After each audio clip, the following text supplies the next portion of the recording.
Kenya's Supreme Court has unanimously validated the disputed presidential election result held last August. Manni murtii waliigalaa Kenya waggaa shaniin dura bu'aa filannoo pirezidaantummaa biyyattii haqee akka ture ni yaadatama. Bara faranjoota 2013 fi 2017 Uhuru Kenyaattaan morkii filannoo Kenya injifataniitii turani. Bulchiinsa isaanii ganna shanii keessatti ammoo lammiileen biyyattii gosaaf gandaan qoqqoodamanii ka turan yoo ta'u, filannoo bara 2017 irratti ammoo manni murtii olaanaan biyyattii bu'aa filannoo biyyattii haqeetii ture. Raila Odingaanis bu'aan filannoo miilanaa kuni akka haqame irra deebiidhaan taasifamu yookiin ammoo aangoon biyyattii akka isaaniif kennamu mana murtee olaanaa biyyattii gaafataniitii jiru. Biyyoota Afrikaa keessaa sirna haqaa wayyaawaa qabdi ka jedhamtu Keeniyaan mala Uhuru Kenyaattaan Raila Odingaa of jalatti qabachuudhaan heera biyyattii fooyyessuun aangoo biyyattii harka ministeera muummeetti loobuudhaanii filannoo dura yaalanii turan manni murtii biyyattii kuffiseetii ture. Walabummaan mana murtii biyyattii kan biyyoota Afrikaa kaaniin garaagarummaa gaalaa fi harree jidduu jiruun wal fakkaata ka jedhamu yoo ta'u, sirni filannoo biyyattii ammoo kan biyyoota Afrikaa kaanirra duddaa fi garaadhaa jedhama. Filannoo bara kanaa taajjabuu fi Naayiroobitti malanii ka turan gameessi siyaasaa fi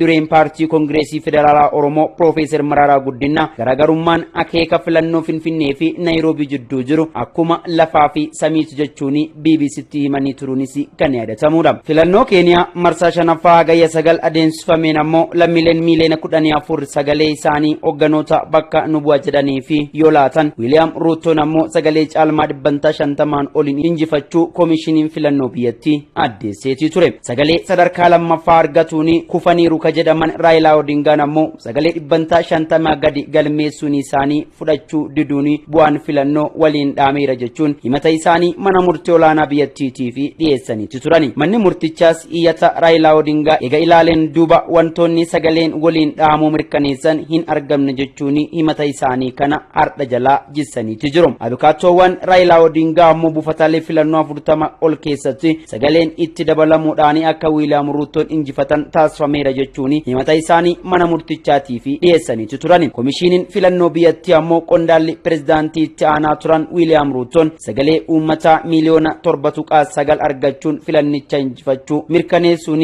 himata Raila Odingaa kufaadha jedhaniitii jiru. Manni murtichaa Raila Odingaan sagalee miiliyoona 6.9 argachuu mirkaneessuun mo'amuun isaanii sirrii ta'uu bira dhaqqabneerra jechuun filannichi burjaaja'uu fi ragaan argames akka hin jirre raggaasiitii jira. Himata Raila Odingaan dhiyeessan kana hordofuun haalli nagaa biyyattii keessatti yaaddoo uume akka tures manni murtichaa ilaalcha keessa galcheetii jira. Koomishineerota filannoo biyyattii 7 keessaa 4 bu'aa filannichaa mormuun adeemsa keessaa of baasanii akka turan kan yaadatamu yoo ta'u, murtee mana murtee biyyattii kana hordofuun Raila Odingaan yaada hardhaa kennaniin murticha cimsinee mormina, garuu ammoo olaantummaa seeraatii fi heera biyyattii ni kabajna jechuun yaada isaanii qoodaniiru.